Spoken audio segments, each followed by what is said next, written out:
Mefistofélicos. Bueno, bienvenidos una noche más a Mefistofélicos. Hoy pues es un podcast un poco más literario donde vamos a explorar algunas dimensiones mágicas de lo que significa la palabra escrita. Necesariamente vamos a hablar cada uno de un autor, pero por allí, como en toda tertulia, se van a cruzar otros nombres, otras referencias literarias. Y en este capítulo pues nos adentramos en esos universos literarios que de una u otra forma marcan el horizonte de la lectura, el horizonte de la vida y el horizonte de una reflexión constante como invitan los libros. Inicialmente el libro implora la necesidad de un diálogo porque es la forma que antecede de cierta manera a la escritura, el diálogo, la conversación, todo este mundo de la oralidad. Sobre ello voy a leer en este primer momento un párrafo muy corto sobre una introducción, bueno, más que una introducción, es el prefacio escrito por Marcos Fabián Herrera del libro Palabras de Autor, Conversaciones con Escritores, sobre el tema en cuestión del diálogo. Dice Marcos Fabián: el diálogo es la manifestación lúdica de la inteligencia. Dialogamos para saber, para revelar, para desentrañar. Somos dialogantes para sabernos humanos. Como una partera que ha asistido sin descanso a la larga noche de la historia, la traducción humanística del mundo se fundamenta en la conversación. Un pertinaz filósofo que interroga por el albergue de las ideas en la Arcadia ateniense, un insomnio inventor que inquiera la naturaleza para conocer nuestro centro gravitacional, un científico que cuestiona la materia para asomarse a su mínima composición, todos conversan, lo hacen con las ideas, con la naturaleza y con el tiempo. Así pues, el diálogo es la apertura, como comentaba inicialmente, a este mundo de la escritura. Sobre ello, en ese segundo momento el que comenta Irene Vallejo y que expondré un poco más adelante, lo siguiente. Hace 6.000 años aparecieron los primeros signos escritos en Mesopotamia, pero los orígenes de esta invención están envueltos en el silencio y el misterio. Tiempo después y de forma independiente, la escritura nació también en Egipto, la India y China. El arte de escribir tuvo, según las teorías más recientes, un origen práctico: las listas de las propiedades. Estas hipótesis afirman que nuestros antepasados aprendieron el cálculo antes que las letras. La escritura vino a resolver un problema de propietarios ricos y administradores palaciegos que necesitaban hacer anotaciones porque les resultaba difícil llevar la contabilidad de forma oral. El momento de transcribir leyendas y relatos llegaría después. Somos seres económicos y simbólicos. Empezamos escribiendo inventarios y después invenciones. Primero las cuentas, a continuación los cuentos. Así que una vez más, bienvenidos a este episodio, uno más aquí en Mefistofélicos. Hoy hablaremos de libros y de muchas cosas que se pueden hablar acerca de estos temas. Una vez más, un saludo muy especial a Freddy Polo y a Diana Novis. Y bienvenidos a dialogar sobre este gran mundo que a los tres, sinceramente, nos apasiona. Hola a todos, bienvenidos una vez más a este episodio. Esperamos que los temas que se vayan a tratar sean de interés o despierten algún tipo de curiosidad. Vamos a hablar de libros, vamos a hablar de estilos, vamos a hablar también de ideologías, digamos, las inclinaciones que han tenido los escritores. Y pues la impresión o el impacto que, por ejemplo, en mi caso ha tenido el autor que he elegido para criticar en este encuentro. Bueno, buenas noches a todos nuevamente. Pues sí, pues vamos a hablar de libros, y más que de libros, yo creo que vamos a hablar bueno, en mi caso voy a hablar de autores, y pues no sé cómo lo enfocarían mis compañeros. Yo lo enfoqué desde el punto de vista de esos autores que nos desilusionaron, que nos ensanzaron durante un tiempo y al final terminamos un poco desilusionados, sin que eso quiera decir que sean malos, pero pues que no cumplieron las expectativas que teníamos. Entonces, pues vamos a empezar a ver. Afrontar este tema es un reto. Aún así, mi punto de referencia fue el impacto que tuvo la producción literaria del escritor que he elegido.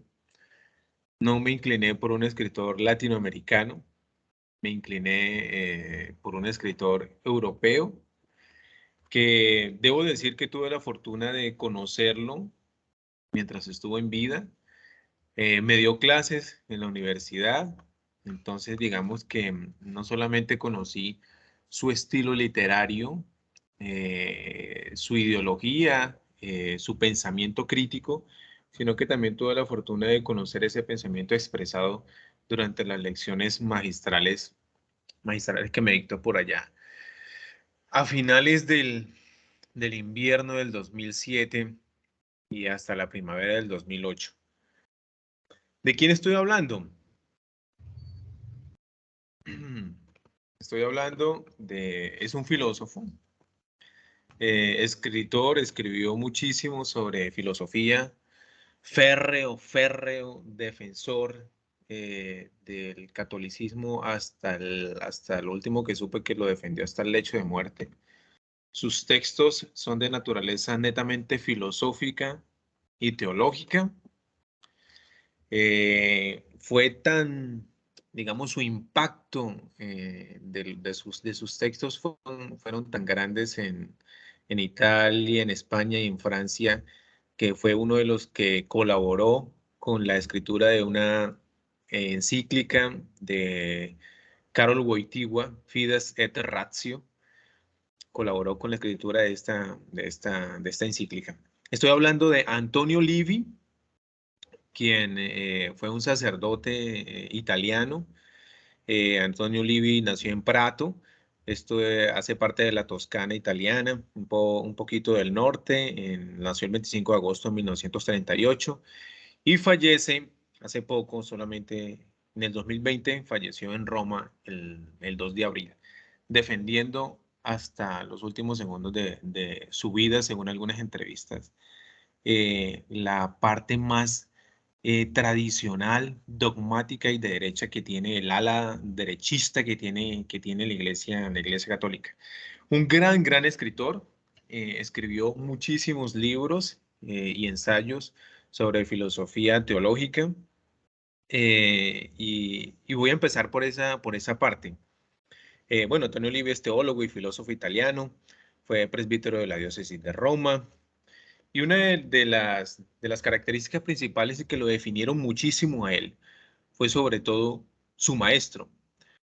Fue discípulo del filósofo francés Édouard Gilson, filósofo estudioso de la filosofía medieval y estudioso de Santo Tomás de Aquino. De ahí se entiende por qué razón Antonio Livi se fue por esa, digamos, por esa ruta filosófica y defendió a capa y espada los dogmas e incluso intentó en sus textos defender, digamos, la parte racional que le quiso dar a la fe. Antonio Livi también es muy famoso porque se le considera por muchos en Europa el fundador de la filosofía del senso comune, del sensus communis o del sentido común. Algunos datos adicionales sobre su biografía. En vida fundó la Casa Editriz Leonardo da Vinci, fue miembro de la Pontificia Academia de Santo Tomás, fue decano del Departamento de Filosofía de la Pontificia Universidad Lateranense. En la época en que recibí sus clases, dictaba en esa época filosofía del conocimiento y filosofía del sentido común.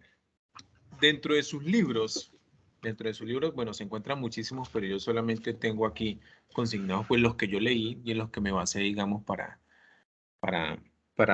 ¿qué? Para realizar la exposición. Tiene títulos como algunos sugestivos. Cristo no es Marx, por ejemplo, publicó por allá en el 79. Filosofía del sentido común, lógica de la ciencia y de la fe, en el 90. El sentido común entre racionalismo y escepticismo, en el 92. El principio de la coherencia, por allá en el 97. Tomás de Aquino, El futuro del pensamiento cristiano, en el 97. Y uno de los últimos que leí es La búsqueda de la verdad, por allá en el 2001. Una de las cosas interesantes de este escritor, y es que tiene muchos méritos en cuanto a su estilo de escritura, tiene un estilo fluido, tiene una apropiación de términos sumamente interesante para sus textos en español, tiene una preparación que yo creo que incluso hablaba cuando yo presentaba los exámenes con él, siempre decía, yo dije, este tipo sabe hablar más español que ni yo. Realizó unos estudios en España. Entonces tenía un estilo muy fluido, una apropiación de términos verdaderamente interesante y sabía configurar sus argumentos para defender la filosofía teológica de una manera bastante persuasiva. Curiosamente, fue basado en estos textos en donde yo encontré el desapego, digamos, por la parte de la fe. Como les decía en un principio, se le considera por muchos en Europa el padre de la filosofía del sentido común. Y esta parte del sentido común, pues él lo definía como las certezas naturales e incontroversiales que tiene cada ser humano. Es un sistema orgánico de certezas universales y necesarias que derivan de la experiencia innata en el ser humano. Bueno, el término lo indica, es todo aquello que podemos aprender de una manera no mediada por algo. Y él, su literatura, todo su cuerpo literario sobre el sentido común lo basó en unos principios. La existencia del mundo como un conjunto de entes en movimiento, la existencia del yo, la existencia del prójimo, la existencia de una ley moral que regula las relaciones de libertad y responsabilidad entre los sujetos, y finalmente la evidencia inefable de la existencia de Dios. Este autor me impactó, sobre todo porque, digamos que con todo ese bagaje, ese conjunto de pensamientos filosóficos, digamos, también estructurados, aún así no logró, digamos, persuadirme a mí del desapego a la fe. Todo lo contrario, en sus textos, con una prosa sumamente cautivadora, que parece más bien un novelista y no un filósofo, a manera europea, naturalmente. Lo único que logró fue, por ejemplo, impactarme para encontrar el totalmente desapego de la fe y sobre todo darme cuenta que la fe y la razón, o la ciencia, si se le puede llamar así, en realidad no podrían ir de la mano. En sus textos encontré estos principios. Por ejemplo, siempre quiso defender la existencia del mundo como un conjunto de entes en movimiento, pero como la obra digamos, de un arquitecto, de un creador, sin duda alguna, pues de Dios. Y siempre en las clases, digamos, cuando profería este principio, yo decía, bueno, pero ¿por qué entonces se pasa por encima, o digamos, se come el tema, por ejemplo, de las leyes físicas que rigen precisamente ese conjunto de cosas que están en movimiento? En alguna ocasión llegó a decir una vez en las clases, me acuerdo tanto que dice, ustedes creen en el átomo, en la existencia del átomo, pero aquí ninguno, ni siquiera Bohr, J.J. Johnson, bueno, han visto un átomo, ¿sí? Pero entonces está obviando que aunque no lo podamos ver, pues las interacciones físicas demuestran de que existen, se pueden hasta manipular. Otra de los supuestos controversiales de sus textos es la existencia del mundo como un conjunto de entes en movimiento, obviando las leyes físicas que son en realidad las que manejan la dinámica de ese conjunto. Estaba el tema de la existencia de una ley moral que regula la relación de la libertad y responsabilidad entre los sujetos. También allí encontré digamos, una desilusión en esos textos, porque en realidad la existencia de esa ley moral él la pone como un supuesto, digamos, metafísico, pero en realidad el tema de hablar de ley moral no es otra cosa que un conjunto de convenciones entre seres humanos, que de pronto han definido qué cosa es bien o qué cosa es mal. Finalmente, otro de los supuestos controversiales está el tema de la existencia de Dios como fundamento racional de la realidad, causa primera y última, que se infiere de manera inmediata. Él supone, y siempre lo supuso, y en sus textos siempre lo dejó en claro, por eso también fue tan ferviente defensor de Santo Tomás de Aquino y de sus vidas, digamos, para encontrar o justificar la existencia de Dios. Siempre supuso de que el hombre es capaz de, en latín, es decir, es capaz de Dios, y que eso venía impreso como si fuese impreso en nuestro ADN, y que siempre fuésemos capaces de eso. también pasándose por encima, digamos, el tema de la historia de la especie humana, donde se puede evidenciar de manera clara que el sentido religioso no nació porque en el hombre, digamos, está impreso en su ADN este tipo de indicaciones, como si fuese un código genético que indica la ruta a seguir, sino que en realidad fue producto, digamos, de su imaginación y de ver de pronto enfrentarse a un cadáver, qué sé yo, a un fenómeno que no encontraba explicación. Y él con su imaginación y su fantasía le da pues respuesta a esto.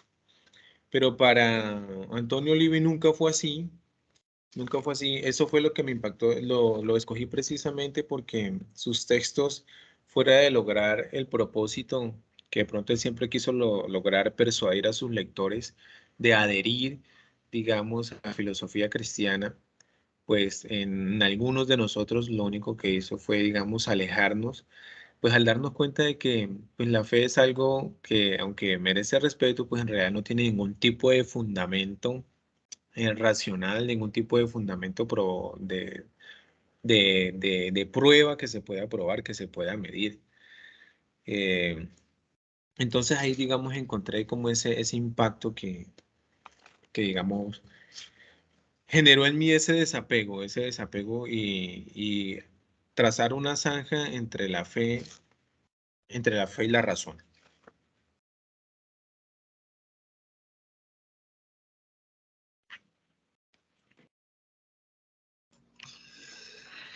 El desapego entre la fe y la razón. Bueno, yo seleccioné un libro poco convencional, si se quiere, por su estructura.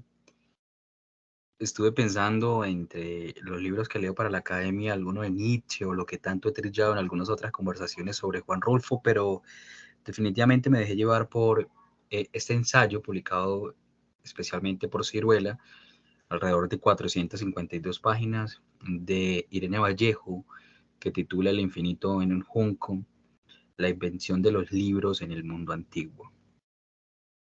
Me llamó la atención porque es curioso, en primera medida, un ensayo de 452 palabras y más allá de eso, de que es totalmente posible y lógico, el cómo se volvió viral y el cuánto, bueno, la forma en que creció en las diferentes ediciones y traducciones a lo largo del mundo desde su publicación. Esto además, porque como comentaba al inicio, el tema del diálogo pues es una forma de oralidad básica en la que antes se contaban las historias, incluso las historias clásicas que conocemos como la Odisea y la Ilíada vienen de una tradición oral que luego termina siendo escrita por quien sea que fue el hombre de Homero. Así pues vamos a hablar un poco de esto. Inicialmente me gustaría comentar algo que decía Jorge Luis Borges, que para mí es un escritor bárbaro, genial, que perdió lamentablemente la vista y que dentro de ese proceso de escritura Borges manifestó que todos los demás inventos que había creado el ser humano, pues que son extensiones del cuerpo, ¿no? Únicamente el libro es una extensión de la imaginación y la memoria y de ahí su capacidad para perdurar tanto. Irene Vallejo es de 1979, podemos hablar de que es contemporánea de Zaragoza, es doctora en Filología Clásica por las universidades de Zaragoza y Florencia y ganadora de varios premios, entre ellos el Premio Nacional de Ensayo en España en el año 2020, que estamos hablando como de la pandemia. Quizás eso fue un poco el impulso que tuvo este libro, ¿no? La pandemia, el encierro, el volver a reencontrarse con el libro. Antes había publicado otras novelas como La luz sepultada, El silbido del arquero y algunos relatos infantiles. Y es curioso porque estaba pasando por un duro momento cuando escribió este ensayo tan extenso y pensaba que iba a ser de sus obras pues la menos comercial y resultó siendo un granito en la literatura. En el título se destaca algo muy importante y es el junco. Resulta que el junco de papiro crece, no sé exactamente si a orillas, pero crece sobre el Nilo y alcanza entre 3 y 6 metros de altura su tallo. Inicialmente los egipcios lo utilizaban hace miles de años para, unos 5000 probablemente, para construir sandalias, cuerdas, cestas. Y pues finalmente terminaron fabricando hojas en las cuales se escribían, ¿no? Y se cosían estas láminas hasta formar una tira larga, los famosos papiros, y allí pues hacían escritura. Hay que rescatar inicialmente este ensayo la claridad con la que se informa que esa escritura pues inicialmente carecía de un lenguaje de palabras como tal, de un abecedario, era más un tema de simbología, y de allí su gran problema. Es importante el junco porque después de siglos, digamos que de estar escribiendo sobre materiales como la piedra, la madera o el metal, pues los egipcios habían logrado fijar la escritura sobre un objeto flexible, ligero y un poco más transportable para la época. Luego tienen un enfrentamiento por allí con toda la zona del Mediterráneo por un tema estrictamente de poder y de comercio, y terminan pues perfeccionándolo un poco con lo que representa el cuero, que era un poco más manejable y duraba un poco más. A ver, Irene Vallejo inicia en buena parte el ensayo comentando que misteriosos grupos de hombres a caballo hace años pues recorrían los caminos de Grecia, todos los caminos, y comienza ya a formar una historia hasta que termina informando que recorrían los caminos, lo sabemos páginas después, debido a que esos jinetes misteriosos van por el mundo recolectando todo tipo de libros. Buscan libros para lo que fue la gran biblioteca de Alejandría, por un encargo del rey Prometeo I de Egipto. Este libro pues ha logrado vender más de 150.000 ejemplares, ha alcanzado quizá más de 26 ediciones, se ha traducido a más de 30 lenguas diferentes, y es un ensayo, como he dicho, que explora ese mundo clásico de la invención de los libros en más de 400 páginas. Pues este ensayo, entre otras cosas, que reivindica la lectura, la necesidad, algo que a veces pasamos como desapercibido, porque el hecho de que el libro exista tal y cual como lo conocemos, de que las palabras tengan su poder, pues ha transcurrido a lo largo de la historia, como se dice coloquialmente, las duras y las maduras. Sí, pues que es una invitación a reflexionar sobre la importancia de los libros y aún más sobre ese impacto que tiene en la humanidad a lo largo de los siglos y los siglos. Su enfoque único sobre la perseverancia, de cómo la literatura clásica invita a apreciar pues el legado inmenso del mundo y cómo se aprende de ello en sociedad, en el mundo. Además, pues el infinito como un junco habla no solo de libros, sino también de bibliotecas, ¿no? Hoy es muy común tener una biblioteca en la casa, es muy común tenerla en algún establecimiento, o sea, se tiene más como un adorno que como por el sentido propio de lo que implica la biblioteca. En los años en que se va desenvolviendo el ensayo hablamos de la biblioteca de Alejandría, que fue una gran odisea, y posteriormente las pequeñas bibliotecas o las grandes con algunos ejemplares era una cosa de riqueza, ¿no? De ostentación, de poder. Es así, pues un recorrido completo con los libros, con la historia, con lo que implica el poder transmitir un mensaje. Es la capacidad de trazar cómo la palabra se va convirtiendo cada vez en algo más útil y más sencillo de cierta forma de un acceso. Pero eso necesariamente implica dos problemas. Uno, que actualmente asumimos que buena parte de la población sabe leer y escribir en un sentido crítico y un poco argumentativo, lo cual es falso. Y es a su vez contradictorio porque la sociedad actual, dada los avances de la tecnología, el marketing, la comunicación y toda la globalización, pues está en una constante lectura con el mundo, ¿no? Ya no hay símbolos sino palabras en el teléfono, en la calle, en los diferentes sitios donde se puede encontrar. Dice en algún momento Marco Aurelio en las meditaciones que retirarte hacia esa pequeña región en la que eres tú mismo es una de las formas de contemplarse también. Y es lo que logra encontrar Irene Vallejo con este ensayo, contemplarse a sí mismo. Y dice también que el libro ha superado la prueba del tiempo, que es lo más valioso, ¿no? Como el libro de los grandes inventos del mundo ha logrado superar esa prueba del tiempo hasta el momento, ha demostrado ser un gran corredor de fondo. Y miles de años después, más de 6.000, 7.000, 8.000, según como podamos definir lo que es la escritura en piedra y en otros elementos, pues sigue acá presente enseñándonos y transportándonos a diferentes mundos y fronteras, que es lo que permite también la lectura así. Ese es el ensayo que tenía en mente por la invitación al diálogo, la invitación a la lectura y la invitación a ser conscientes de que este proceso de escritura y de lectura pues ha tardado muchos años y y ha sido, como decía Borges, uno de los grandes inventos que perduran y que perdurarán.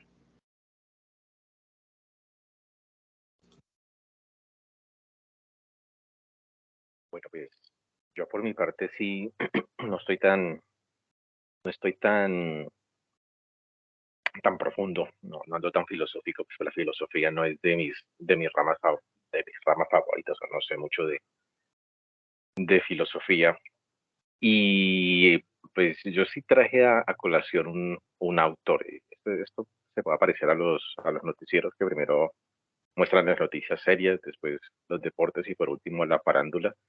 Más o menos así sería esto. Ustedes los primeros fueron de la parte seria, de la parte de esos factores que influyeron a Dai en abandonar su carrera monacal y que curiosamente pues es precisamente por culpa de uno de los miembros ahí de la curia que, no sé, tal vez no supo explicar bien o yo siempre pongo en duda la vocación de Dayan para la parte sacerdotal. Eso fue una pérdida de tiempo ahí, como por Por conocer el pasear. Vaticano, por pasear en el Vaticano nada más, exactamente, eso sí. No le veo otra explicación a esa. Un paseo largo, bueno, Sí, no, sí, sabroso. le creo, sí. Y pues ya por la parte de Edwin, también la parte le comentábamos antes de empezar a grabar, que es muy extraño que un ensayo de 400 hojas, es un libro pesadísimo para leer, tenga tanta, tenga tanta aceptación, o se haya comercializado tanto, se haya vendido tanto. Hay un público increíblemente, aunque muchos digan que no se lee, pero sí se lee, pero de resto sí, es interesante eso, el hecho de que un libro, un ensayo, tenga esa cantidad de ventas sería muy interesante, pues muy interesante, muy curioso, ese tópico ahí de la parte literaria. Yo por mi lado sí me voy a meter por la parte bien, bien que, bien farandulera, bien rocambolesca. Y es algo muy curioso también, porque cuando Dayan hablaba sobre las, los factores que hicieron que él abandonara ahí su parte creyente o su carrera, su carrera sacerdotal, influyó todos esos dilemas filosóficos, esos dilemas teológicos, todo eso que lo hace uno dudar. Curiosamente uno siempre tiene, bueno, hay que hacer un capítulo sobre el ateísmo, ¿no? Yo creo que estamos en deuda de un capítulo sobre eso. Pero uno siempre que entra en o empieza a entrar en este mundo de las no creencias, siempre hay unos detonantes, digamos así, hay unos factores que lo llevan a uno a no creer.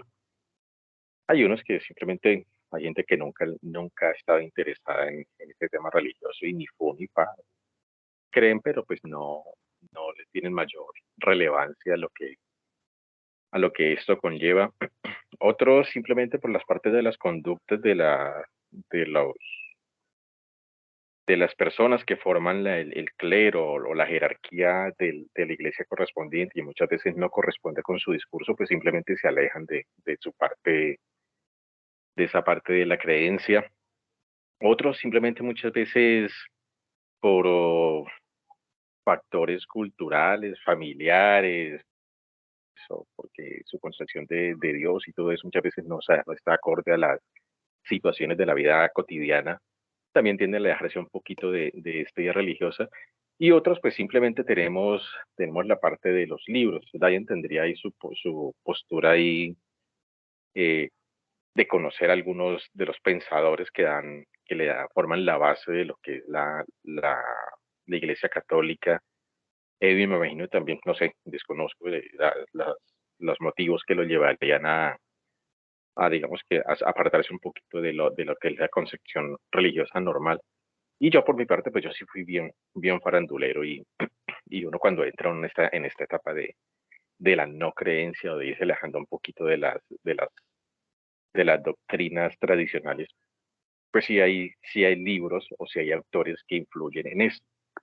Suena muy gracioso, pero uno de los autores que influyó como, digamos, como en ese cambio de concepción de lo que era la idea de Dios, la idea de Jesucristo, todo eso, fue o es, bueno, fue y es un autor español muy conocido en el mundo de la ufología, en el mundo de submundo del platillismo, de esas vainas raras que es JJ Benítez. Es un escritor ahí sí, es muy gracioso, soy un escritor, es como cuando van a ver películas, es con un escritor de novelas palomiteras, o sea, que las que no come palomitas ahí para entretener. Pero es muy chistoso este escritor y lo traje a colación precisamente es porque cuando uno entra en ese proceso de no creencia o a colocar o a poner en duda muchas de las eh, de los dogmas o de las costumbres de cierta religión, pues aparecen autores o aparecen libros que le van dando a uno cierto grado de respuestas a todas esas dudas que uno va obteniendo. Y JJ Benítez, digamos, en mi época no, en mi época preuniversitaria, podríamos decir, brindó precisamente esas respuestas que yo estaba dando. Pues aclaro acá y de una vez digo que los libros de Benítez no estimulan al ateísmo ni todo lo contrario, ni todo eso, sino que es todo lo contrario. Ellos estimulan una nueva forma de creencia, una nueva concepción de lo que es la religión, principalmente de lo que es la religión católica, bueno, la religión cristiana, perdón, porque uno de los personajes, o tal vez el personaje principal de toda la narrativa de Juan José Benítez es precisamente Jesucristo. Podríamos decir que el 90% de toda la literatura que abarca JJ Benítez está centrada en la figura de Jesucristo, sino que tiene una visión muy particular y por eso le digo que es como muy farandulera, porque él toma a Jesucristo como un ente extraterrestre, algo muy peliculero, pero que lo hizo tan bien que yo creo que ha creado como una especie de culto alrededor de su figura, de la figura de Benítez como tal, porque es muy curiosa la concepción que tiene Benítez, y ni siquiera la concepción de él, porque él lo que hizo fue una amalgama ahí de diferentes obras y de diferentes estilos y los supo cuadrar muy bien en toda la producción que ha hecho. ¿Qué podemos decir sobre este autor? Pues es un autor español, creo que ya tiene como sus 70 años, o estar cercano a los 70 años, un poquito. Periodista, ha escrito una cantidad brutal de libros y si el autor que decía Dayan escribió, le alcancé a contar ahí mientras hablaba, le alcancé a contar como unos 35 libros más o menos de tratados de filosofía, algo así, y creo que murió como a los 80 y piola de años, algo así. En los 80 años se escribió cerca de unos 30 o 40 libros de filosofía. Hasta el momento de Isabel, no sé, de Irene, perdón, no sé cuántos libros lleva a sus espaldas, no desconozco por completo la carrera literaria de esta señora, pero este señor Benítez les va ganando así brutalmente, pues en lo poquito que lleva, o en el tiempo que lleva de escritor, que fue más o menos a partir de la época de los 70 hasta la actualidad, yo creo que lleva más de 50 libros, yo le pondría unos 60 libros, y sí, ahí empieza uno empieza a mirar feo la cosa, porque eso equivaldría casi a escribir un libro por año, en promedio, un libro por año, y eso es pesado. Escribir un libro en un año, bueno, depende, si yo voy a escribir vainas tipo Paulo Coelho, pues eso me sale ahí, eso me sale rapidito, libros de autoayuda y todo eso, pero cuando uno se empieza a escribir lo que fue toda la parte de Caballo de Troya y todo eso, bueno, aunque bueno, es que mucho eso es plagio, entonces sí es posible que bajo ese nombre existe toda una industria editorial para mantener esa producción, porque algo que sí hay que reconocerles es que sabe enganchar muy bien la gente y el tipo le gusta de esos investigadores de campo que salen por allá y toman fotitos en determinadas zonas y donde investigan y todo esto. Eh, Benítez es muy curioso, la primera vez que yo supe de este autor fue cuando una vez hablando en el colegio, estaba creo que en décimo o once, en el colegio más o menos, estaba hablando con una profesora, yo creo que la conocemos todos, la profesora Luz Adriana Milena Castro, creo que ahora es profesora de español ahí en el colegio del pueblo. Cuando estábamos en cuando estaba, pues todavía no era profesora ni nada, sino que éramos estudiantes de bachillerato ahí en décimo base y creo que hicimos una apuesta y apostamos que quién quería o iba a escribir el mejor libro o algo así, alguna pendejada ahí de adolescentes ñoños. Y ella sacó a colación precisamente este gran autor. Me dijo, no, es que mire, yo conozco un autor que es un súper investigador, es científico, o sea, le faltan 3 pesos para ser Nobel de alguna cosa que corresponde a Juan José Benítez y su libro, obra máxima, cumbre de la literatura y de la ciencia, que era un libro que él escribió sobre los ojos de la Virgen de Guadalupe. No sé si ustedes alguna vez han escuchado entre toda la mitología que hay referente a lo que es la Virgen de Guadalupe. Hay una muy graciosa La donde figura de dice que, los ojos. donde dice que en los ojos de la Virgen de Guadalupe quedó como enmarcado, quedó impreso la escena cuando el indio Juan Diego le presentó el pedazo de tela ese a la parte de la curia y todo eso. En eso yo no tuve la oportunidad de leer el libro ni pienso leerlo, pero, pero es muy chistoso porque lo que se hace un ejercicio de pareidolia ni el berraco, porque cuando uno mira las imágenes de los ojos de la Virgen, pues no, es una mano de manchones ahí donde pueden ser cualquier cosa. Ellos dicen que está la media mancha con forma de frijol en la cabeza del obispo tal y así. Bueno, más o menos esa es la investigación que daba él. Esa fue el primer encuentro que yo tuve con JJ Benítez. Después, no sé cómo llegó a mis manos, ¿no? Porque en ese entonces, pues no, en la época de los 90, inicios, mediados de la época de los 90, por acá el internet todavía no había llegado, los computadores eran una cosa bastante exótica y que muy pocos lo tenían. Lo único que teníamos era la revista esta Círculo de Lectores, que era la que nos mantenía enterados sobre las novedades editoriales. Y por algún motivo llegó a mis manos un libro que era Los astronautas de Yahvé. Yo creo que lo nombré en otro lado donde JJ Benítez, la línea investigativa de él es periodista, estuvo trabajando un tiempo en unos diarios, no sé cuáles diarios, y después se enfocó precisamente por el periodismo de misterio, de cosas raras, y se enfocó en eso y empezó a estudiar la parte de los avistamientos ovnis y todo el fenómeno ovni. Sacó como 2 o 3, 4 libros en ese entonces sobre los documentos que estaban desclasificando en España sobre el fenómeno ovni. Y una vez tuvo todo ese conocimiento previo, pues ya empezó a armar su universo particular. Y en esta parte de los astronautas de Yahvé que llegó a mis manos, no sé cómo llegó, era muy curioso porque hablaba de la Virgen María y de cómo la Virgen María desde niña había estado siendo preparada por una serie de extraterrestres ahí para que fuera fecundada, creo que por otro ente, y así poder engendrar a Jesucristo. Pero es muy curioso porque él toma citas o toma apuntes de estos evangelios apócrifos, que hay una cantidad de evangelios de esos para todos los gustos y para todos los sabores. Entonces usted pica de acá, pica de allá y va armando una historia muy curiosa. Entonces él precisamente tomaba esa historia de cómo María, cómo los ángeles de la Biblia, podemos decir, eran los extraterrestres y cómo María pasó gran parte de su niñez con estos individuos y es sí, una vaina muy fumada que le dejaba a uno como su duda y dice, ¿qué tan veraz era eso? Y después apareció lo que era la obra cumbre por la que más se reconoce a JJ Benítez, que son los famosos caballos de Troya.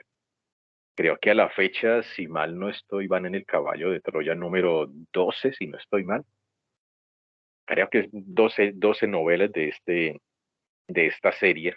Ni Juego de Tronos ni Harry Potter todavía han logrado colocarle la, la pata a esta serie de libros, pero fue muy curioso porque Caballo de Troya, a grandes rasgos, lo que narra es la historia de 2 astronautas norteamericanos, 2 militares norteamericanos, que el gobierno norteamericano adquirió la tecnología para poder viajar al pasado y envían una sonda, una nave particular para viajar al pasado y 2 astronautas viajan al pasado y viajan precisamente, uno siempre que sí ya querría llegar para salir de dudas, llegan precisamente al año 33 o al año 30 de nuestra era para conocer pues obviamente a un personaje muy reconocido, muy querido por todos, que es Jesús de Nazaret.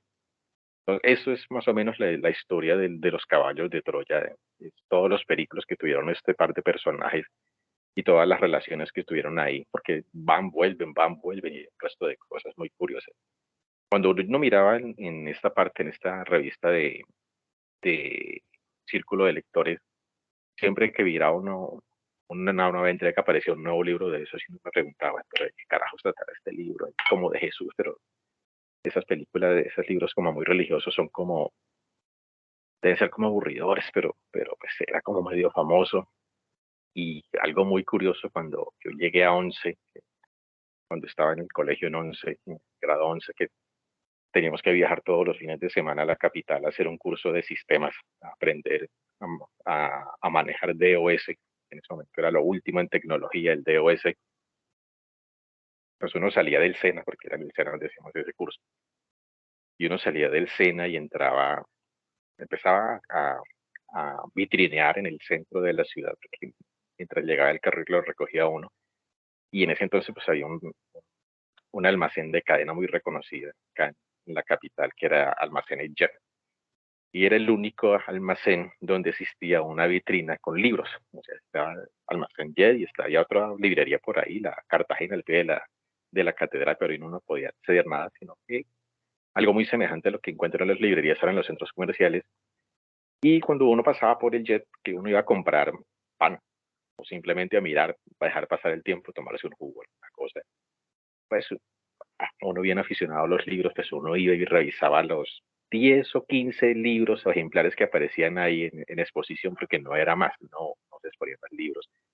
Y dentro de esos 10, 15 libros, pues estaba uno que era el caballo de Troya. Yo lo miraba, decía, "Joder, madre, libro, necesito ese libro".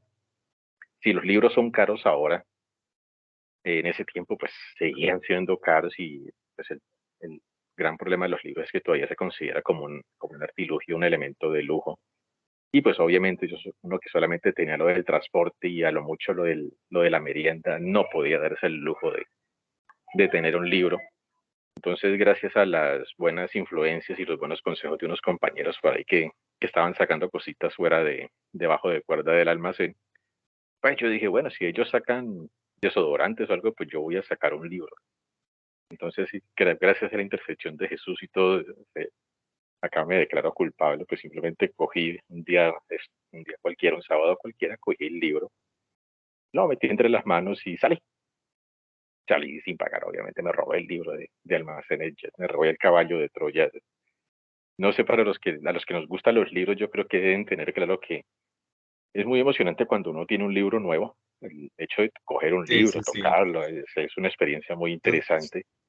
Si da es un placer, libro da que placer. uno, exactamente, si es un libro que uno ha estado buscando durante mucho tiempo, pues con mayor razón uno coge ese libro y lo deleita más, lo degusta más.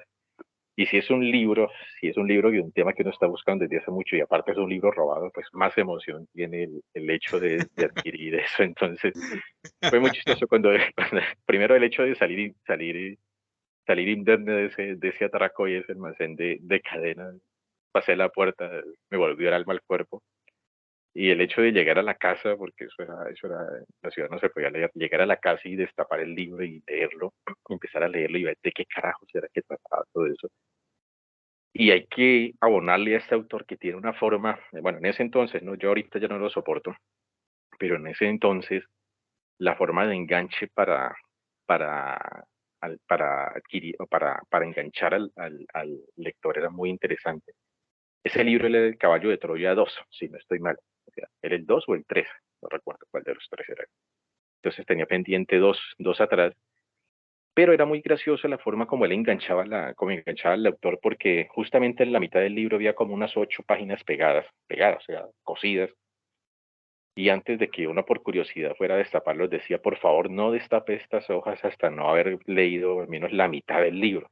Por favor, así implorando. Y no, pucha. Entonces uno tenía que leer la primera parte del libro, donde el man narraba unas aventuras que tuvo por allá en Israel, tratando de sacar unos manuscritos, que eran los manuscritos en los cuales los dos astronautas habían hecho toda su narración.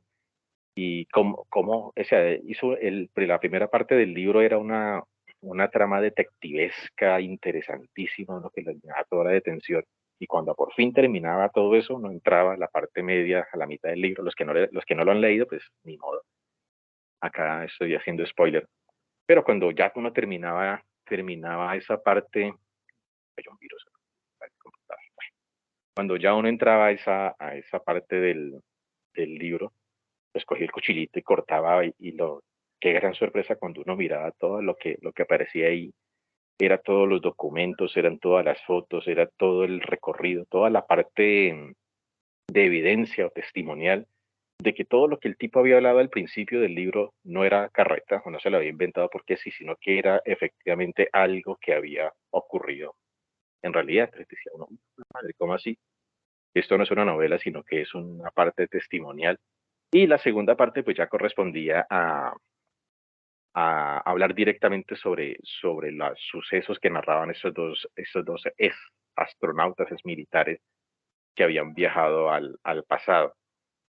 Entonces esto enganchó mucho. Creo que en la primera edición que salió de Los Caballos de Troya, en el primer libro, el tipo, no recuerdo muy bien cómo es la cosa, pero en una de las ediciones creo que él especificó creo que en la primera él especificaba que eso era ficción, que lo narrado ahí no era verdad, que era una historia que se inventaba, pero creo que después vio que el negocio iba tan bien que creo que tachó esa parte o no se volvió a publicar como tal, sino que dejaba eso a discreción de cada uno de los lectores, de definir si eso era o no era verdad.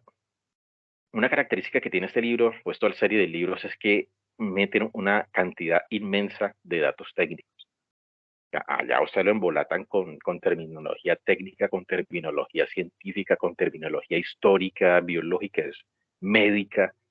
Eso es brutal, para cada suceso tiene su explicación científica, de modo que le da mucha más veracidad a todo lo que se está narrando ahí.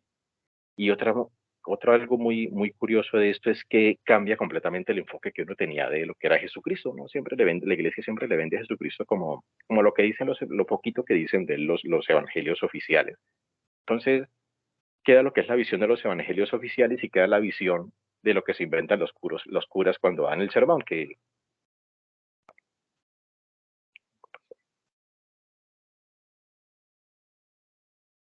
Se nos fue Freddy. Por eso no hay que decir nada sobre los sermones que dan los curas. Sí, ¿eh? Chucho escuchó y mandó un rayo. Mandó JJ Benítez. No, pero ahí está. Sí, sí. Pero lo están regañando.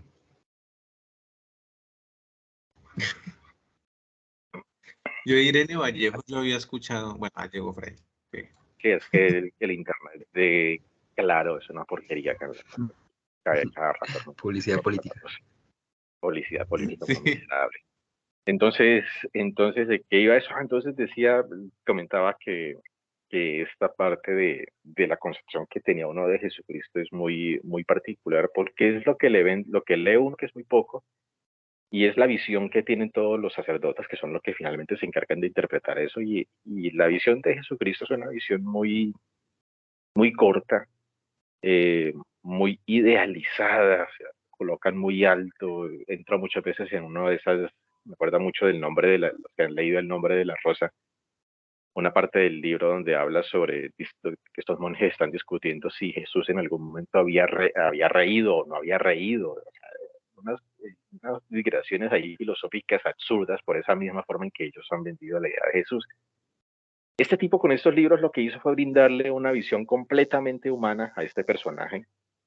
Entonces, cuando uno lee el libro y cuando uno ve cómo estos dos tipos de la época actual, de la época moderna, llegan allá y con todos sus artilugios tecnológicos y solamente uno de ellos puede ingresar ahí a terreno como tal y es muy curioso cómo es el primer encuentro entre el astronauta, entre el militar y Jesús, que Jesús sabe que ellos son, porque pues, es Jesucristo y es Dios y él todo lo sabe, y cómo entran en esos diálogos y es muy interesante, es más o menos el libro refleja más o menos esa idea loca que tendría uno, donde dice, ¿qué pasaría si yo o viajara, perdón, al pasado y me encontrara con este personaje? O sea, ¿qué ocurriría Y el tipo lo maneja tan bien, lo sabe empalmar tan bien y crea una visión de este personaje tan humana, tan sabia, tan espiritual, porque el Jesucristo que vende Benítez es completamente espiritual. Después más o menos explicaré por qué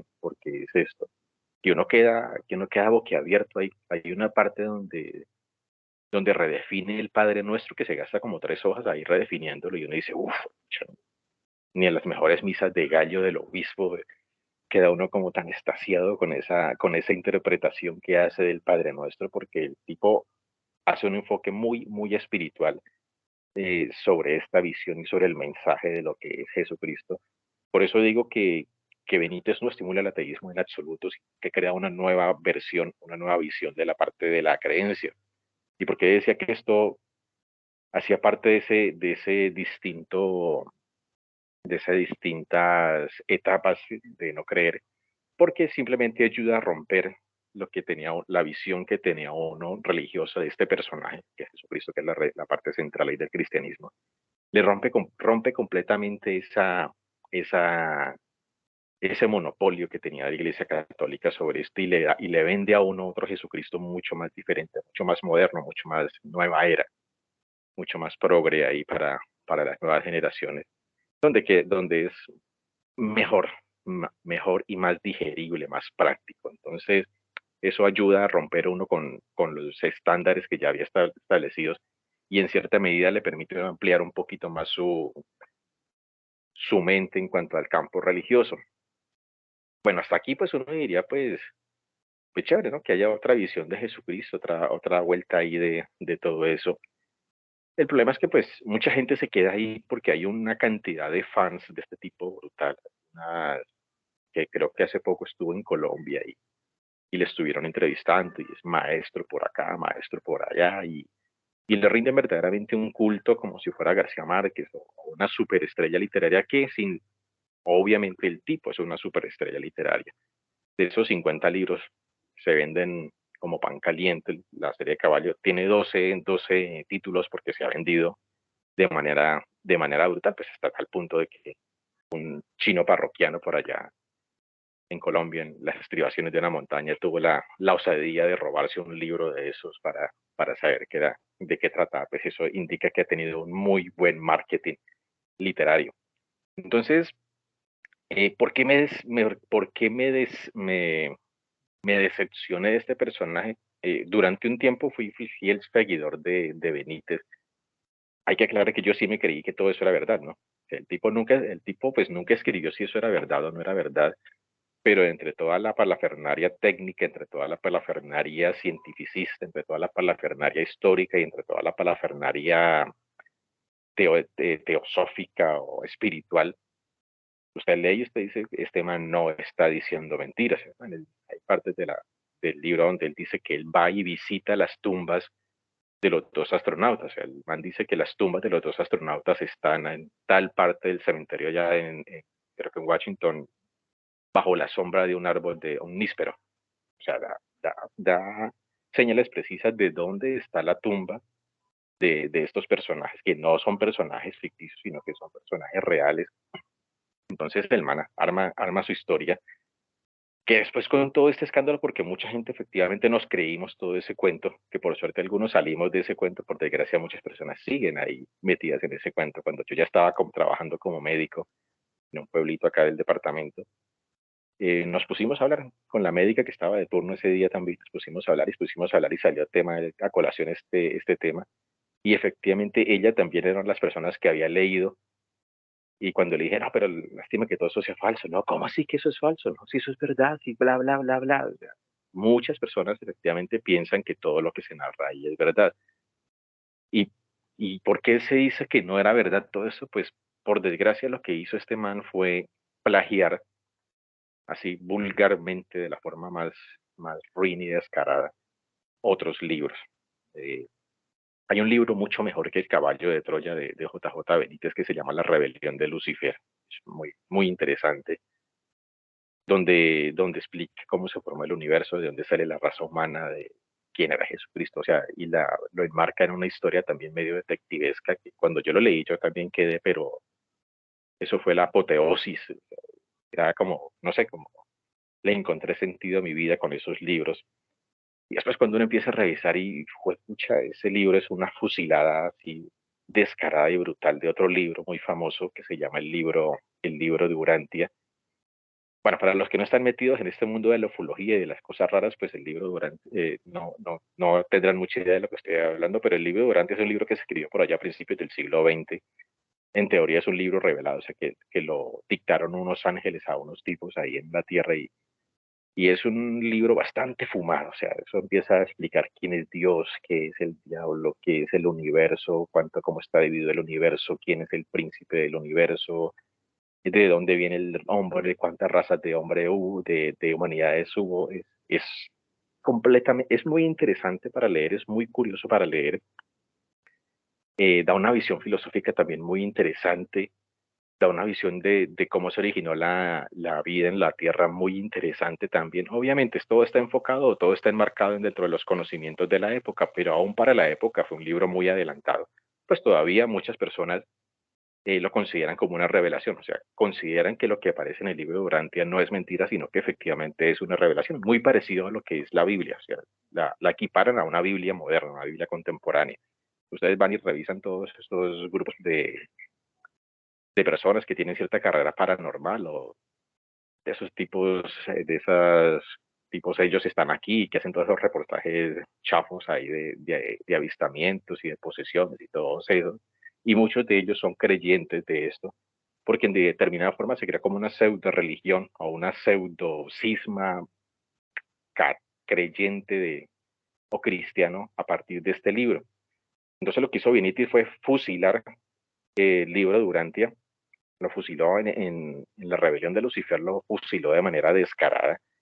Con los caballos de Troya lo fusiló mucho más decentemente, fue mucho más cauto, supo colocar muy bien.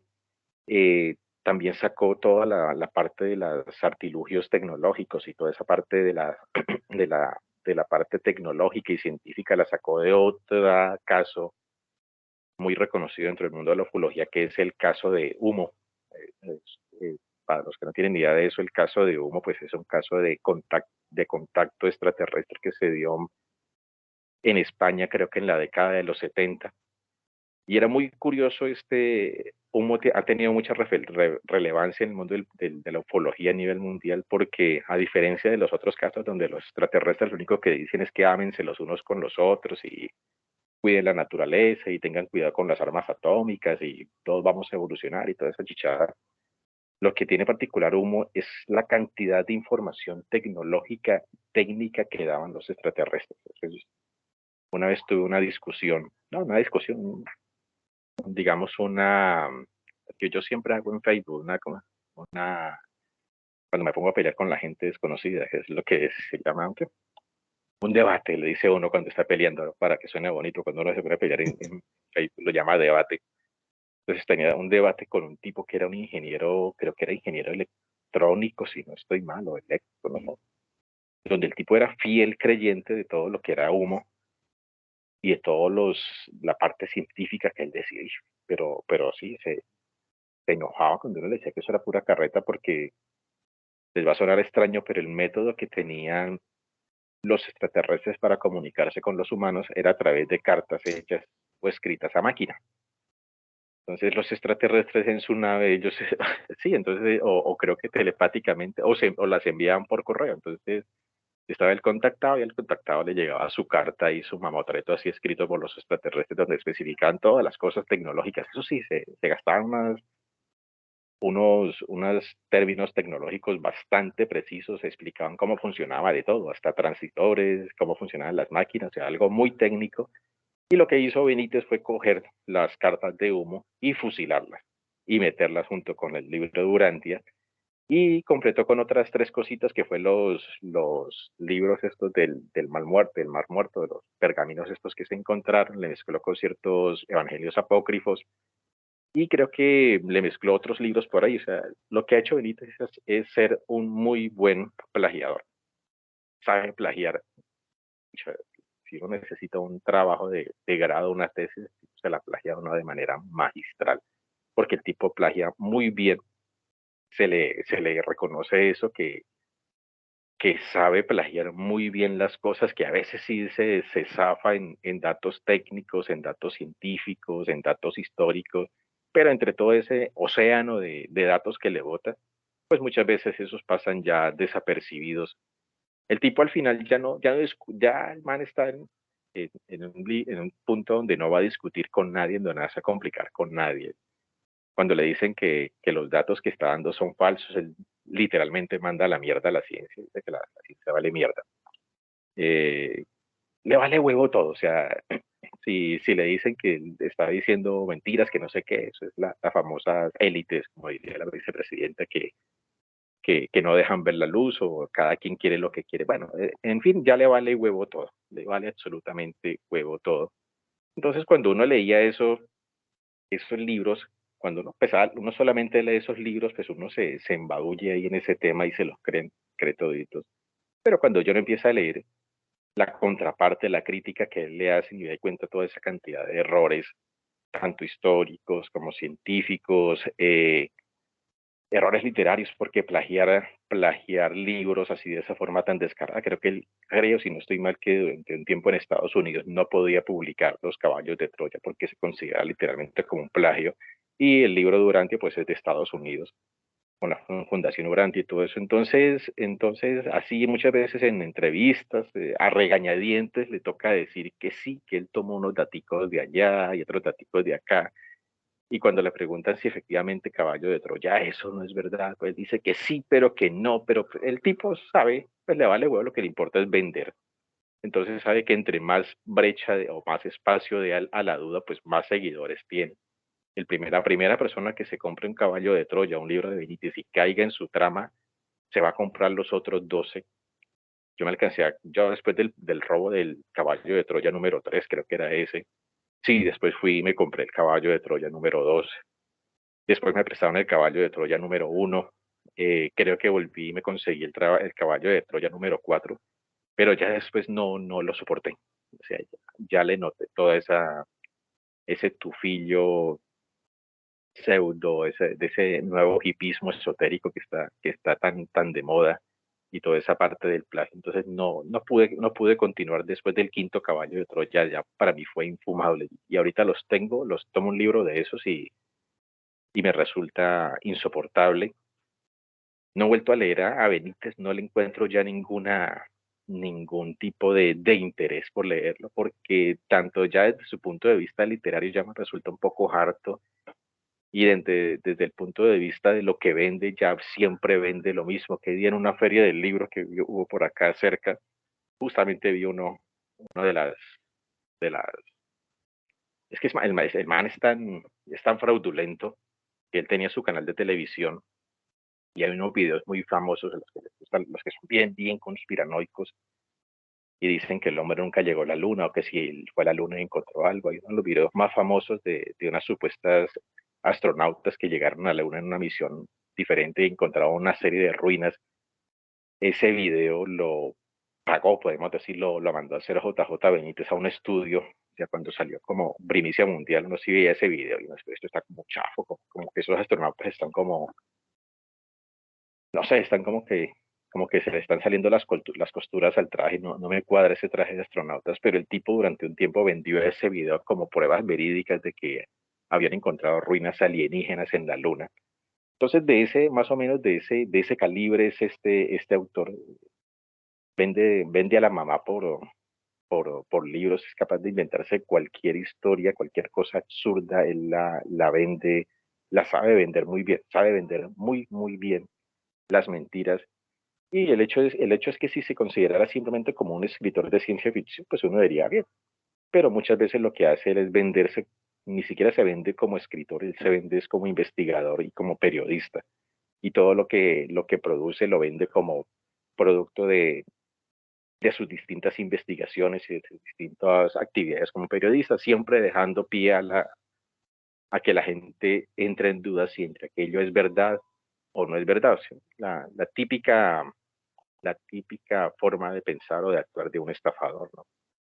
Entonces, ya Benítez no lo soportó, sencillamente Y cuando yo veo a alguien por la calle que está leyendo a Juan José Benítez, yo siento me da como pesar. Yo decía, ay, Dios mío, ¿qué hacemos para tratar de salvar esta alma de ese mundo del misticismo y de esa nueva era? Porque todo el que lee Benítez y que se cree ese cuento va a terminar tarde que temprano en ese mundo de la meditación, del Reiki, del Feng Shui, Tai Chi, Chop Suey y todas esas cosas ahí que van a llevar a eso. Y eso fue, ese fue uno de los autores que es muy buen autor porque sabe plagiar muy bien todos los temas. Se inventa libros de la cosa más ridícula y más absurda que usted, un caso ridículo, absurdo que usted puede encontrar, que se encontró un anillo en el mar y haces un libro, encuentra un anillo en el mar, en la playa, y yo no sé cómo miércoles armó una historia toda gran, toda rara, donde finalmente ese anillo lo dejaron los extraterrestres ahí para que lo encontrara. Más o menos así, el tipo es genial haciendo eso, pero pues ya, después con 50 libros hablando mismo de la misma cosa, es insoportable ya en este momento.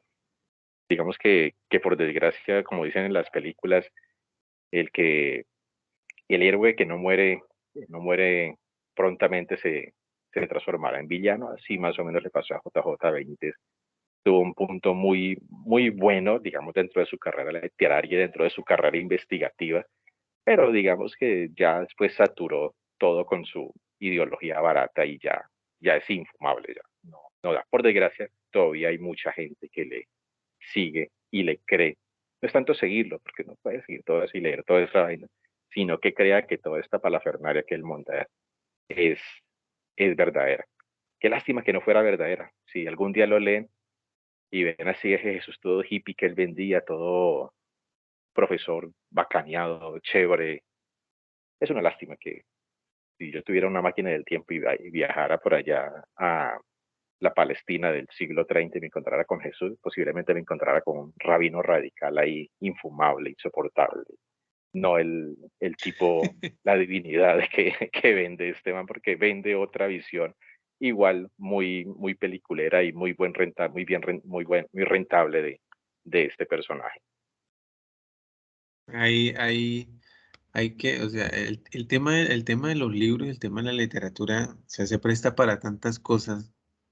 A propósito de, por ejemplo, JJ Benítez, hay un otro autor, otro escritor colombiano, un poquito más prudente, se llama David Safier, hace muchos años vive en Francia. Y él escribe libros, también mete a Jesús como personaje principal, pero entonces lo mete dentro de la modernidad. Entonces lo hace enamorar, lo hace hacer, digamos, cagadas con la vecina, bueno, cosas así, bueno, siempre dejando enseñanzas. Lo curioso de todo este tema, del Como si tema de fuera los un libros, es que sacerdote. eso, como un sacerdote moderno hoy en día que eso viene y eso hacen y deshacen. Lo curioso, por ejemplo, en el caso de Freddy, que uno siempre se desilusiona cuando llega a la parte del contraste. Por ejemplo, en el caso mío también la desilusión con el escritor llegó con la parte del contraste de la producción literaria filosófica de él y el funcionamiento, digamos, de la realidad, cuando uno comienza a entender eso. Desafortunadamente aquí en Colombia, por ejemplo, el tema de la criticidad, es decir, de poner los textos y contrastarlos con otros, no está. Es decir, el que lea a JJ Benítez, no, si no pasa por el fenómeno por el que pasó Freddy, de esa desilusión, se queda ahí enclaustrado. Y por eso es que nacen, digamos, esos extremistas. Me hizo acordar de o sea, esa gente que comienza a pensar en esas cosas paranormales, me hizo acordar de la filósofa de la Javeriana, amiga de Freddy en YouTube. Por ejemplo, esas lecturas que llegan que no se contrastan y no pasan, digamos, a la parte crítica. Eso se ve muchísimo aquí en Colombia. Muchísimo, Y me bloqueé muchísimo. de redes. Y sí, no me imaginé. No, es que No, y es Edwin, que, Edwin, no sé si anda como perdido. Una señora que es coaching. A mí desde que se coloca en el título de coaching, yo ya empieza a darme sospechas. Y era coaching, ojalá que no esté viendo esta vida, pero bueno, si está viendo coaching ontológico o una cosa así. No, yo tampoco, todavía no tengo muy claro y Es que no sé cómo podría entenderse el coaching del ser. no, Sí, sí, eso, de esos cursos todo raro. Por Quizá ahí de, esto. quizá del ente, sí, ¿no? Del cuerpo, con alguna trama psicológica, pero del ser. No, no, mm, ese episodio que está narrando acá de Dayan se dio porque entramos en discusión sobre lo que eran las profecías Nosferatu, de Nostradamus. Fiel creyente de las profecías de Nostradamus, esta señora, y aquí Dayan le empezó a meter filosofía. A mí cuando me meten filosofía y empiezan a mí me joden, o sea, yo de eso no sé, entonces yo digo cosas, pero yo no sé sobre qué se fundamenta o no, entonces le pedí ayuda aquí al señor pseudofilósofo que teníamos al lado. Y por ahí estuvo, estuvo pero no, es de un radicalismo brutal de esa gente que no solamente Tenaz. creen cosas raras, sino que se vuelven negacionistas de toda la parte científica. Entonces, también tenía su visión ahí antivacunas, anti todo. Entonces, llegaba a un punto en que ya era absurdo, o sea, gran parte, es una cosa completamente ridícula, de las cosas ridículas que yo escuché y vi en pandemia era que la pandemia había sido premeditadamente, o sea, ya desde mucho tiempo se venía preparando y uno de los factores era el reggaetón. O sea, desde el principio el reggaetón ayudó a expandir la pandemia por unas conclusiones completamente fuera de sitio. O sea, es absurdo. O sea, saca unas conclusiones que es lo que decimos, la parte crítica. Aquí no es tanto la crítica, sino la parte de pensamiento crítico como tal. O sea, no alcanza uno a entender eso porque uno cuando lee o cuando tiene su autor particular, su autor favorito, a mí siempre me gusta, siempre que yo me obsesiono con un tema particular o alguna cosa particular, siempre me gusta buscar la contraparte, o sea, ¿qué dice el que no le caen ni cinco de bien este man? Para ver si verdad es así. Y muchas veces esta actitud de buscar la contraparte, el que no está de acuerdo con eso, lo salva a uno de muchas filosofías ahí como peligrosas. Por desgracia, aquí la crítica literaria, pues, bueno, una cosa es ser crítico literario como tal. Termina uno por ahí peleando por si Ricardo Arjona es o no es buen cantante, o si Maná es o no es rock. Pero pues se presta para ciertas situaciones. Pero aquí en la parte de crítica literaria no hay, la parte local mucho menos. Cuando uno escribe algo, uno siempre espera que le digan, no, marica, esa cosa está mal hecha, pues a mí sí me han dicho, está mala, tal palabra quedó mal hecha, o que son lo normal, pero no sí le gustaría que le dijeran, mira, es que esto es lo que usted escribió, y de la parte ya desde el contenido de fondo como tal, hay un error por tales y tales y tales, todo esto, no, aquí lo que hay no hay crítica, sino lo que sí existen son clubes de aplausos y felicitación. Cada reunión para eso es reuniones para aplaudirse los unos contra los otros. Muchas veces es un poco harto por eso. Y es que, por ejemplo, la parte, o sea, ese ejercicio que hace Freddy buscar la contraparte, eso aquí no se ve. O sea, uno se da cuenta nomás digamos, en la actualidad, que la gente se cierra, por ejemplo, solamente digamos, a las opiniones de un extremo o del otro, pero jamás se ha sentado a estudiar las dos partes y hacer un ejercicio, digamos, de crítico, un ejercicio de reflexión y sacar sus propias conclusiones. Eso aquí no existe. O sea, la crítica literaria, lo que dice Frey, eso sí es totalmente cierto. En Colombia no, pero es que empezando con no solamente la calidad de la lectura, sino pues también lo que una persona lee aquí en Colombia. Si se lee un libro al año, eso es ya un logro. Y el que pero, se alcance, y lo que se alcanza a leer, eso es de superación personal y espiritismo y esa marica. exacto. Por ejemplo, el gran fenómeno de Mario Mendoza es ese. Es el quién lee, el cómo lee y el qué carajos lee. O sea, porque leer por leer tampoco es que tenga el mayor de los sentidos. Y siento que en buena parte esa juventud que no contrasta ninguna otra obra, que probablemente no ha leído los clásicos a detalle, pues sí lee por leer y por estar en esa moda.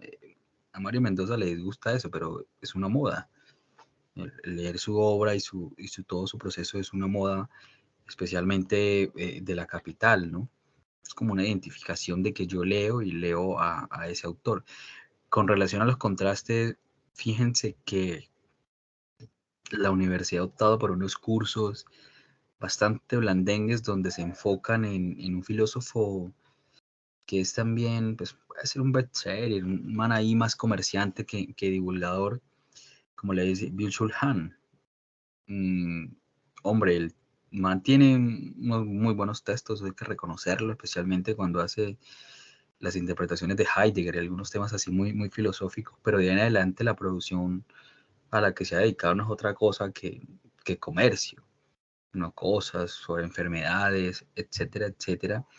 Y hace un tiempo resultó una asociación de médicos y científicos donde le comenzaban a analizar cada uno de los cuestionamientos que él hacía sobre un tema cerebral, sobre psicoterapia y vainas que él aseguraba pues, que eran males como del espíritu y cosas así. Científicamente demostró que eso no es así, ni las grandes enfermedades, ni las grandes cosas que él anuncia dentro de ese bagaje filosófico que dice estar. Y ese, pues es un gran problema, el contrastar. A mí sí me tocó contrastar mucho ese autor porque, pues es lo que decía Fred, un autor que publique tanto, uno por año, algo falla, ¿no? Dentro de su obra, porque de por sí las grandes inminencias no es que tengan N cantidad de cosas. Es curioso. Ahí uno se tiene que volver como con la música, ¿no? Pasa, el que escucha puro reggaetón o pura música popular, algo, no está muy bien. Uno tiene que aprender a leer de todo un poquito. Pues sí, uno muchas veces se engoma con un solo autor, lo compra y lo lee, pero ya entrar a ese nivel del club de fans de determinado autor sí es un poquito hard. Entonces, bueno, eh, leer otra visión tal vez sobre el mismo fenómeno, tal vez con toda esta parte de los filósofos, pues simplemente lo que uno ahí está teniendo es la visión de un personaje particular y muchas veces, bueno, contrastarlo con la visión que tienen uno o dos personajes más y pues uno saca una su conclusión de que saca su propia conclusión. Tal vez los tres estén diciendo la verdad, tal vez los tres se equivoquen, pero pues, y tal vez la conclusión que uno saque también se equivoque, pero digamos que eso ayuda a ampliar un poquito la parte del concepto como tal que uno va a adquirir sobre determinado fenómeno. El hecho de tener varios puntos de referencia, pues va a servir para que uno amplíe ahí su perspectiva. Y sí, pues acá en Colombia es poco, a mí me asustó cuando postulé el tema que ustedes dijeron que iban a hablar de, de dos, de dos reconocidos en el medio local, autores y ciencias, son muy arriesgados, van a empezar a despoticar sobre el libro del profe tal y sobre el libro del periodista tal, esos son mucho varones. Yo yo me voy a poner a despoticar de un autor que sé que nunca me va a ver, entonces no voy a tener problema con eso. Y son maestros, no, pero salieron con filósofos, les dio miedo al final. Pero bueno, Pero no, fíjese que nada no, que es que no encontré así. O sea, yo le tengo mucho aprecio a Marco Fabián Herrera, fue maestro mío en el SENA y luego con otros temas. Y él tiene varios libros donde yo conozco, algunos de poesía, pero yo suelo ser como muy estricto con la poesía, que a veces tiende a lo barroco, que acude a algunas palabras extrañas, que le toca uno buscar el léxico como por darle cierta tonalidad, cierta cosa. Algunos poemas de él son muy destacados, especialmente sobre obrería, sobre la descripción de la maternidad, sobre cierta comprensión del amor. Tiene unos cuentos, algunos muy interesantes que tienen una buena imaginación, pero también en algunos momentos el lenguaje es muy técnico, ¿no? Entonces eso, de cierta forma, a veces uno quiere leer algo como por continuar con la lectura y como por descansar y chocarse con algo muy técnico, lo hace ser a uno a veces un poco de dolor de cabeza en tanto uno se enfrenta como una academia, un proceso más letardo en la lectura misma. Y tiene palabras de autor, el del que les leí al inicio, pues son conversaciones con varios autores a nivel del país colombianos. La mayoría no los he leído, supongo que son del círculo de él, algunos sí reconocidos, de verdad, tanta gente que escribe y es un libro muy bueno. Por allí sé que está escribiendo una novela, ha escrito varios artículos que son muy brillantes, pero así referentes en el Huila, no. Yo les comentaba el de este periodista que estuvo en Caracol, o está en Yucumá, de ese septiembre y tú, porque en algún momento alguien me lo pasó. Yo lo leí así por arriba, pero no fue el tipo de literatura a mí que me guste, me terminó pareciendo muy mendociana, como por encapsularla en esa situación. Luego sé que habían otros que yo traté como que de leerlos, pero no hubo ese feeling allí y no encontré más así, más referentes. Y ya irse uno, digamos, a los clásicos huilenses tipo Vorágine, y eso ya es escarbar sobre las cenizas, y tampoco porque no hay una producción así, ni mucho menos algo así que yo conozca o que de fondo haya leído, no. Y yo liquireño no lo toco por, por, por un simple hecho de respeto. Ya. Es, es- eso es cierto, Aún pues, en la así, parte local uno se reserva muchas opiniones para no herir susceptibilidades, Sí, para no exacto. No, para no meterse en problemas. y uno que siempre ha querido de cierta forma impulsar, escribir alguna cosa, pues que alguien lo haga, merece al menos ese mínimo respeto de se atrevió a darle la posibilidad de que otro pierda un poco más el miedo ese a publicar, a que lo denominen de X o Y cosa, pero de resto, en términos literarios, Dios me bendiga. Y de poemas ni se diga, no hay cosa más peligrosa que la poesía. Es Exacto, ¿qué repugna. día? Por acá tengo unos que alguien leyó sobre una autora, se me escapa ahora mismo el nombre, y digamos que el prólogo y la gente que suele colocar esa frasecita de esos autores sobre referencia al libro, lo tildan como poesía. Yo no sé si existe una opción en Word donde usted coja 30 palabras y le dé control a algo y eso lo ordene en un par de versos, digamos, lo particione y entonces ahora le llaman poesía, que me parece la peor representación, como que la vida y el amor es uno solo y colocan cada palabra como en una línea o hacen un corazón o hacen una vaina toda No, grotesca. yo he hecho eso, ¿no? Es para participar en unos concursos de poesía departamentales y yo decía, tenía un párrafo, yo decía, "Hijo de madre, pero esto ni cabe para cuento, ni cabe para nada, ¿qué hago?" es Digamos, poesía. esto pues parece poesía, entonces coge uno y empieza a darle espacio, y listo, ya tiene su poema. Como la poesía no tiene que ya estar sujeta a la métrica ni a la rima, pues Claro, es poema. y es que incluso la primera poesía, las primeras traducciones, bueno, muchas veces dice uno que las primeras formas de expresión fue la poesía, pero es que también se escribía de esa manera, no es que existiese el párrafo, la prosa, fue puta como una representación literal grande, no. La Odisea y la Ilíada y las grandes vainas griegas se escribían en forma de poesía porque era la forma de su época, no era que existiera la prosa, la larga novela, los largos cuentos, no. Pero de ahí a coger cualquier fracción de idea, si es que cabe la concepción y particionarla, pues es una cosa Es- fea y peor aún, bueno, se vende mucho, es lo curioso, ¿no? Están en Amazon y todo, y alusiones que al sí. pueblo y al Samán y al parque y todo. No, ojo, ahí. No, es muy, muy gracioso porque cuando la poesía se la empieza a meter mucha rima, ya queda como una canción de Ricardo Arjona o como un reggaetón. Sí, es, la poesía es muy complicada, eso sí, la poesía solamente le sirve al poeta que le escribe, el resto eh, es muy difícil. O el que le escribe más que el poeta, eso Es que es difícil, yo no sé. no Este sé. autor chileno que yo no he leído mucho, pues debo tener un solo libro, Roberto Bolaño, cuando le preguntaban sobre qué era la poesía, el man decía, yo no sé cómo explicarle qué es la poesía. Puedo decir desde mi percepción qué autores han estado cerca de ese fenómeno poético, pero definir exactamente qué es, no. Pero pasa lo mismo que aquella cuestión en el anterior podcast, uno puede iniciar hacia atrás, ¿qué no es poesía? Y en ese sentido, sí hay un montón de cosas por descartar que no, que no están en ese marco. Yo quedé una vez como Ah, plop en una reunión de poetas Y era muy chistoso que de todos empezaba, pues cada uno leía un poema, ¿no? Para culturizarse en la parte poética. Y fue muy gracioso cuando leyó una niña y sacó un libro de una autora que yo no tengo ni idea de quién era, pero cuando la nombraron, vamos a leer un poema de fulanita de tal. Y muchos de los que estaban presentes, sí, fulanita, qué hermosos poemas tiene, son libros, no sé qué. Y yo no sé, les creo. Y pues cada poema eran micropoemas, creo que le llaman, no estoy seguro, donde es una sola,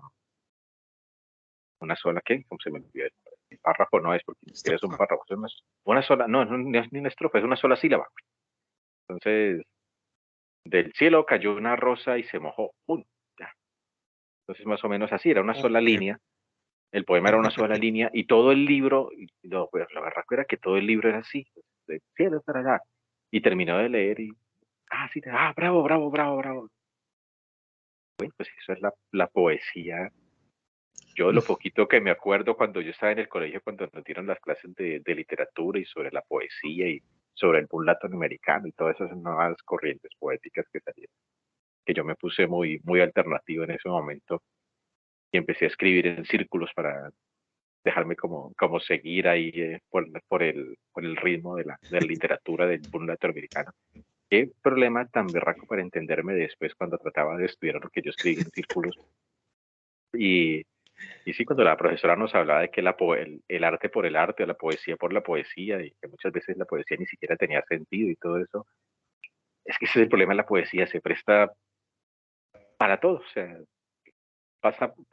quedaría muy parecido a lo que es el arte conceptual. Entonces, si yo pego un plátano en una pared con una cinta, puedo decir que es arte y sí, quien dice que no, o si yo hago una escultura de aire, puedo decir que es arte y no, o si hago un punto nada más, puedo decir que es arte porque el significado se lo da el autor y toda esta vaina, que es lo que existe, ¿no? Entonces, Ahora ya, perifernalia médica. escribe un libro y lo vende por 150 millones. Cosas así, ¿no? También. Variadas. no, Sí es una hazaña de la obra de arte, eso no es el arte, eso se venderlo. llama ser un buen negociante. Oiga, eso que dice Freddy, yo temo que a veces lo sacaron de algo, es que no recuerdo exactamente de qué parte es. Sé que se llama haiku, ese estilo de únicamente 3 líneas que versa sobre un solo hecho o sobre quiero decir algo, pero lo dejo a la imaginación. Yo por acá tengo anotado el de Kiyo Murakami. Y dice, mañana de otoño me miro en el espejo y veo a mi padre. Eso no dice nada más. Póngale cuidado. Exactamente así eran los Pero poemas. estos poemas tienen una relación muy en el largo, largo horizonte. Eso es occidental, por supuesto, el haiku, un estilo, con lo que es el Tao Te Ching. Tao Te Ching también versa sobre temitas así muy puntuales. Pero resulta que entonces es algo que yo quizás he advertido en algunas ocasiones y que a veces me preocupa. Hasta qué punto un autor, una obra, un párrafo, una frase, X cosa tiene importancia y resonancia porque muchos nos enfocamos en buscarle alguna importancia, ¿no?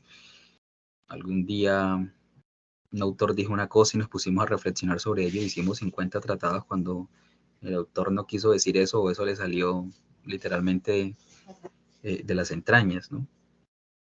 Y vea, por acá hay otro de Taneda Santoka, de ese mismo estilo. Por más que las cruzo, montañas verdes. Sí, eso en un primer sentido no dice nada. Ahora, en haiku, o quizás una mala traducción sí pueda significar alguna cuestión un poco más taoísta, si se quiere, budista, en lo que sea.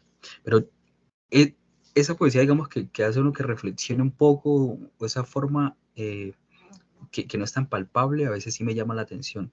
A diferencia de esa que busca rimar, que busca melodía, como la de Ricardo Arjona, a mí me parece muy curiosa.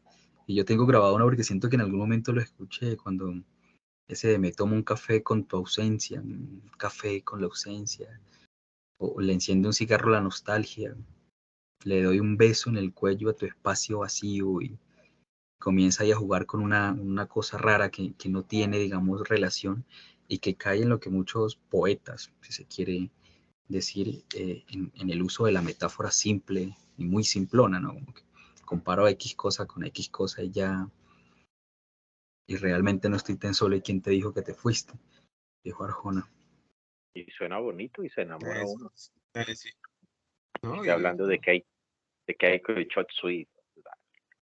Vea, póngale cuidado a este verso, como para ir finalizando. Sushi. Platico con tus medias de seda y le preparo un croissant al recuerdo mientras le rasco una rodilla a esta vida sin vida. Eso debe ser de un premio Nobel por ahí. Bueno, Mejor dicho. o conducía, me llamo Norma y conducía en Reforma, como era. El diario de un ¿Sabes? Esa es la de taxista. Tati. Ah, bueno, sí. No, eso es que- verbo, no sustantivo. A mí eso siempre me ha parecido muy polémico. Pero pues, ok, pues se entiende el tema, ¿no? Pero el resto de no, la pues, canción es una blasfemia pura. pues dijo para cerrar otro poema, mire, si conmigo te quedas o con otro tú te vas, no me importa un carajo porque sé que volverás. Si conmigo te quedas o con otro tú te vas, no me importa un carajo porque sé que volverás. Ah, eso es poesía pura. ¿Qué sé yo? ¿Qué sé yo? Bueno, pues bueno, con esto finalizamos entre risas, hablando de libros, de poemas, de letras, de historia. No queda nada más que invitarlos a que nos sigan en las diferentes redes sociales, ya saben. Estamos en YouTube, en Spotify, en donde nos pueden encontrar, compartan, sugieran temas y miraremos en una Facebook, próxima escuchón y nos escucharemos también, por supuesto. sí, en Facebook tenemos como 3 seguidores nada más, pero ahí estamos. Sí, es una secta de 3 seguidores y están fieles. Nos seguimos nosotros. Te me da que cuenta, sí, usted.